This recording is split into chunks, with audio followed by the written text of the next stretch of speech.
গুৱাহাটীৰ প্ৰেছ ক্লাবত গ্ৰন্থ উন্মোচনী অনুষ্ঠান শ্ৰীমন্ত শংকৰদেৱ সাহিত্য মঞ্চ জগদুৱাৰ সৌজন্যত ৰীতা বৰুৱাৰ তিনিখনকৈ গ্ৰন্থ উন্মোচন কৰা হয়।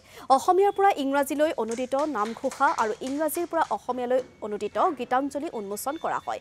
ইয়াৰ লগতে ৱৰ্ড বুক বিয়ানামৰ গ্ৰন্থখনো উন্মোচন কৰা হয়। এই অনুষ্ঠানত উন্মোচক হিচাপে উপস্থিত থাকে বিশিষ্ট শিক্ষাবিদ ডক্টৰ অমৰজ্যোতি চৌধুৰী, প্ৰতিদিন টাইমৰ মুখ্য সম্পাদক নিতুমণি শইকীয়া, শৈলেন্দ্ৰ প্ৰসাদ শৰ্মা আৰু ডিজেন কাকতিকে ধৰি কেইবাগৰাকীও বিশিষ্ট ব্যক্তি। নামঘোষা উন্মোচন কৰে শিক্ষাবিদ অমৰজ্যোতি চৌধুৰীয়ে। ইংৰাজীৰ পৰা অসমীয়ালৈ অনুদিত গীতাঞ্জলি উন্মোচন কৰে নিতুমণি শইকীয়াই। বিয়ানামৰ গ্ৰন্থখন উন্মোচন কৰে শৈলেন্দ্ৰ প্ৰসাদ শৰ্মাই।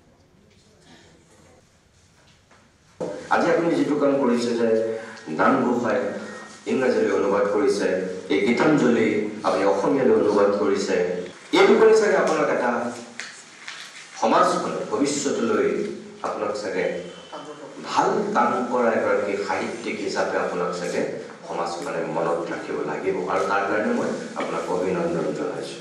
আৰু সেই গীতাঞ্জলিকে এতিয়া বাইদেৱে অসমীয়ালৈ অনুবাদ কৰি আমাৰ হাতত তুলি দিছে। আপুনি এটা মহৎ কাম কৰিছে 2024 শেষৰ ফাললৈ।